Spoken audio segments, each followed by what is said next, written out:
In Mario Kart DS, you can unlock additional in-game content through obtaining the gold cups through special enlightening cups for each CC class. In 50cc, Dry Bones will be unlocked after completing the special cup. Daisy will be unlocked once you complete the lightning cup for 50cc. In the special cup for 100cc, you can unlock a third cart for every available character you currently have in the game. Completing the lightning cup for 100cc will reward you with Waluigi. In 150cc, 4 additional carts will be made available for characters to cross-race in through completing the special cup. The lightning cup for 150cc will unlock the almighty 150cc mirror mode. From there, you can unlock Rob, the robotic operating buddy, through completing the mirrored special cup. However, the grand unlockable that you can obtain in the game through the 150cc mirror lightning cup involves the ultimate ability to choose any cart for any character.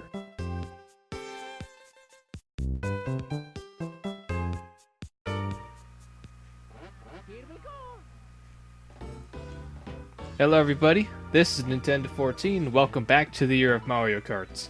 Last week, we did a bunch of mission modes from missions 3 all the way up to missions 5. So we'll be taking a little break on that for now.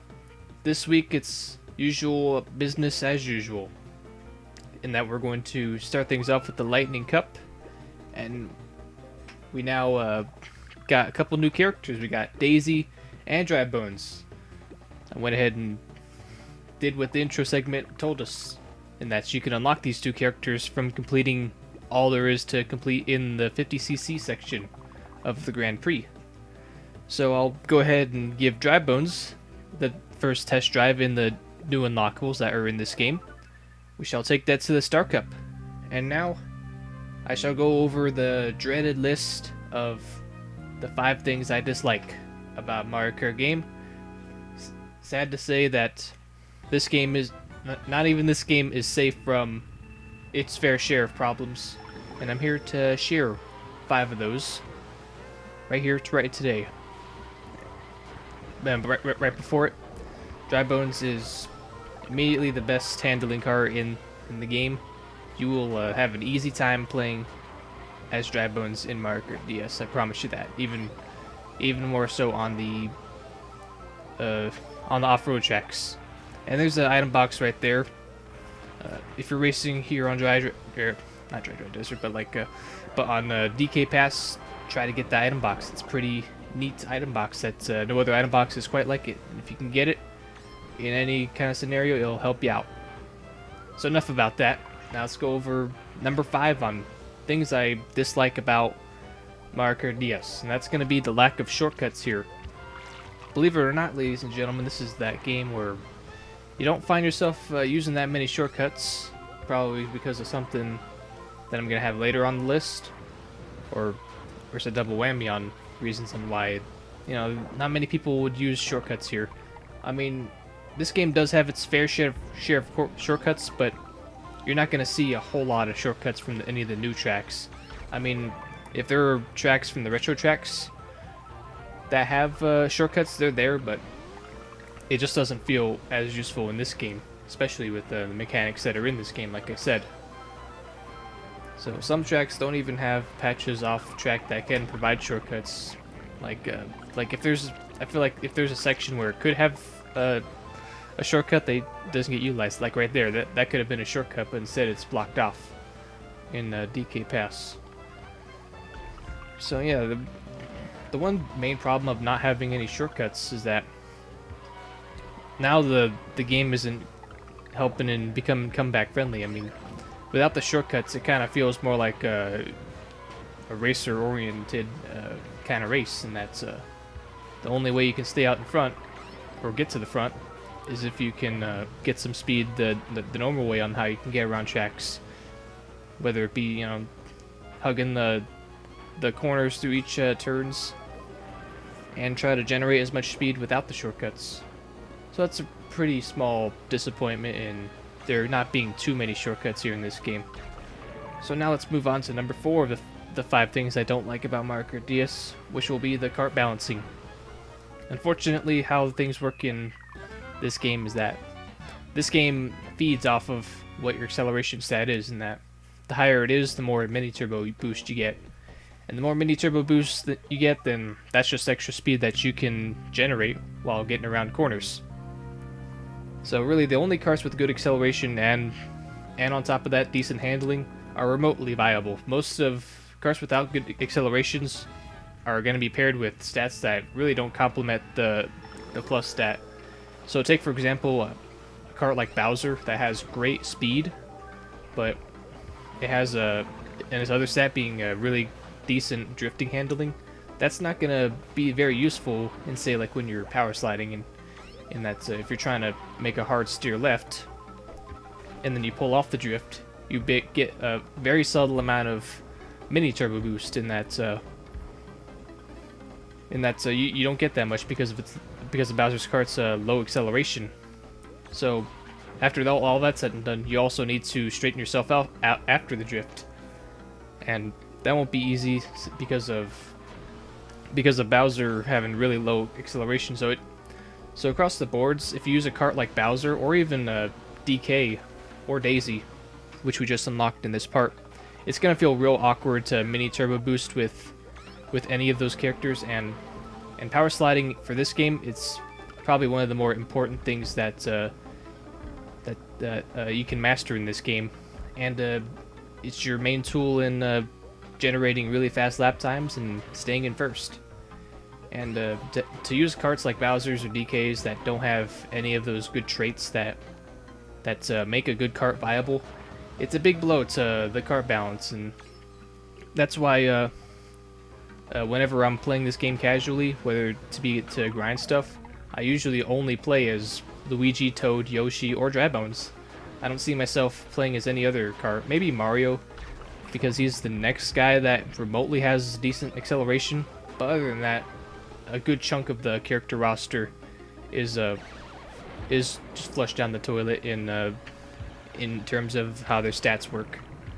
But it's only at number 4 because this cart bouncing thing I have. It's only at number 4 because there is an unlockable that kind of covers each character. In that, if you can unlock this thing, then you don't have to worry about driving with those kind of stats for those specific characters. So that's number 4. We are now officially halfway through the Star Cup. So now the number 3 thing I don't like about Mario Kart DS, it's going to be the drifting procedures. And that's in order to get mini turbo boost, you have to drift and then steer left and right during your drift in order to generate a orange spark. And once you get the orange spark, all you have to do is disengage drift, and then there you go. Now my problem with this here in Mario Kart DS, and why I think it's not a problem in Mario Kart Double Dash, it's gonna be strictly on how it's performed, mainly on how you have to use it for the D-pad. It can be quite fatiguing if you have to use that, if you have to do that multiple times on the D-pad. Like, you gotta keep rocking your thumb back and forth between left and right on the D-pad in order to get your power slides. On a control stick, it's a lot easier to bear with, because you don't have to steer too far or hurt your thumb that much to rock back the control pad, or the control stick, whichever one I was going with. So that, and using carts with poorly adjusted handling, it doesn't help either.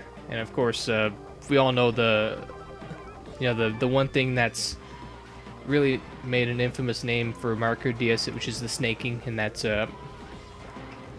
this is the last straw for Nintendo and how mini turbo boosts were designed. So after this game, we get a totally new way of how we do mini turbo boosts.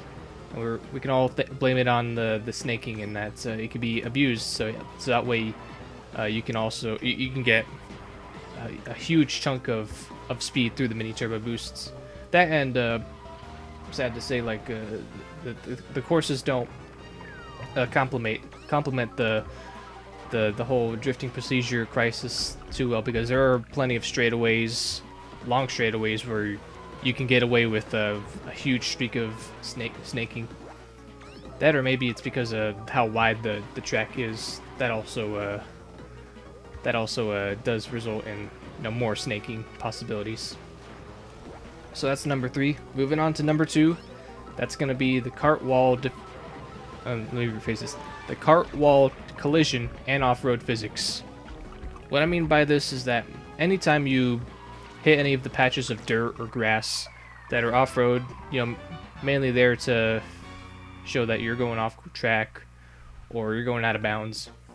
It's a pretty lousy way on how much of a penalty that will impact on you in how you're driving. So like say if I'm trying to stretch a turn out, like trying to get as much momentum off a corner, and then I accidentally nick the wall just barely, then it pretty much slows me down all the way to 0 miles per hour. It just doesn't make a whole lot of sense to hit the wall just barely and then be penalized that much. Thankfully, future games do get this right, but here it's pretty frustrating, especially like say if you're trying to master snaking, or if you're just snaking really aggressively and then that happens. It's probably one of the more frustrating things ever. And no, let's see, further hinders the already underpowered heavyweight cart. So like say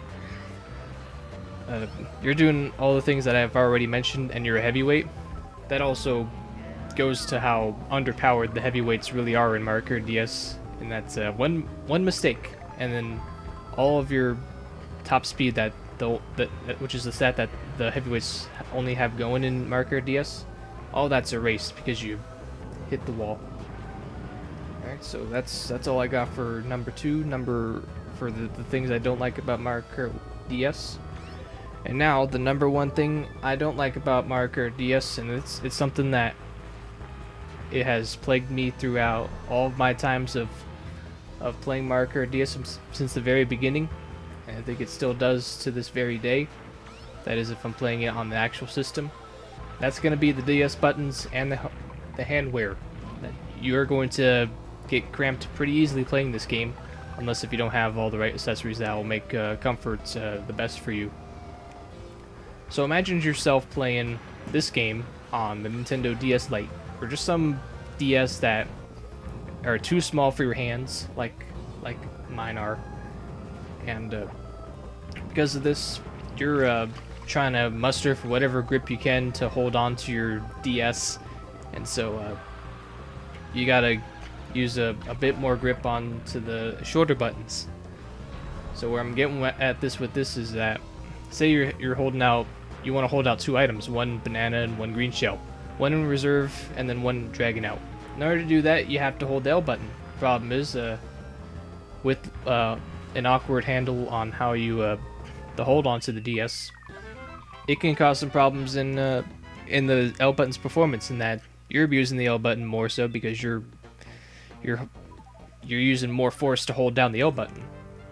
Now, if you keep doing this throughout a long span of time, like I did with all my play hours with this game, then in the long run it's gonna hurt your L and R buttons, and pretty much this game will all but damage your shoulder buttons for your DS, and that's gonna affect how you can play the other games in the DS library too. So that's the one thing that, if there's one thing I could ever just dislike about this game, is the fact that it hurt my shoulder buttons and gave me a good reason to want to get a new DS. So my best advice, because I got a still relatively new DS, well back then, well it was actually my sister's DS, and she got it a couple years ago, but my point is that DS works really fine because it's my sister, she doesn't use it that much, and whenever I use someone else's DS, I always try to treat it the best of care. So in short, do take care of your shoulder buttons if you play Mario Kart on the go. You'll thank you, your DS will thank you in the long run. Alright, so that's it for this part. Next Thursday we're going to be going to the Leaf Cup. TG and Gerald will be back here once again. You know the drill. See you next time for that, and I'll see you guys later.